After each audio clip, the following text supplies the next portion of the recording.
নমস্কার, আমি শিমলি কর্মকার। বিশ্বজুড়ে বেড়ে চলেছে ডায়াবেটিক্স পেশেন্টের সংখ্যা। তার সাথে দ্রুতগতিতে বেড়ে চলেছে ডায়াবেটিক্সও। রক্তে শর্করা বা গ্লুকোজের মাত্রা যখন অতিরিক্ত হয়ে যায়, তখনই দেখা দেয় এই ডায়াবেটিক্স। অতিরিক্ত তৃষ্ণা পাওয়া, ইউরিন পাস অতিরিক্ত হওয়া, খিদে বেড়ে যাওয়া, ওজন বেড়ে যাওয়া বা কাটা ঘা শুকোতে না যাওয়া ইত্যাদি হলো ডায়াবেটিক্সের প্রধান লক্ষণ। তাই এই ডায়াবেটিক্সকে মেনটেন করার জন্য আমাদের খাবার দাবারের প্রতি বিশেষ নজরদারি করা উচিত। আমাদের কি কি খাবার খাওয়া উচিত এই ডায়াবেটিক্স হলে? প্রথমেই বলি, এক বাটি ডাল আমাদের ডেলি খাওয়া উচিত।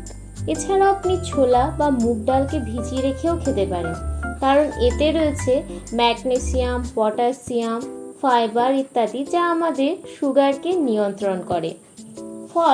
ফলের মধ্যে আপনি খেতে পারেন আঙুর, স্ট্রবেরি, ব্লুবেরি, কালো জাম, পেঁপে, শসা, পেয়ারা ইত্যাদি, কারণ এইসবের মধ্যে রয়েছে ম্যাগনেসিয়াম, পটাশিয়াম, ভিটামিন সি, কে, ফাইবার, যেগুলো আমাদের শরীরের ঘাটতিকে অনেকটাই পূরণ করে আর চিনির ঘাটতিকে অনেক কমিয়ে দেয়। এরপর বলি লেবু। আমাদের ডেলি একটা করে যে কোনো ধরনের লেবু খাওয়া উচিত, তাতে মুসম্বি হোক বা পাতিলেবু। এছাড়াও আপনি কমলা লেবু জুস করেও অবশ্যই খেতে পারেন।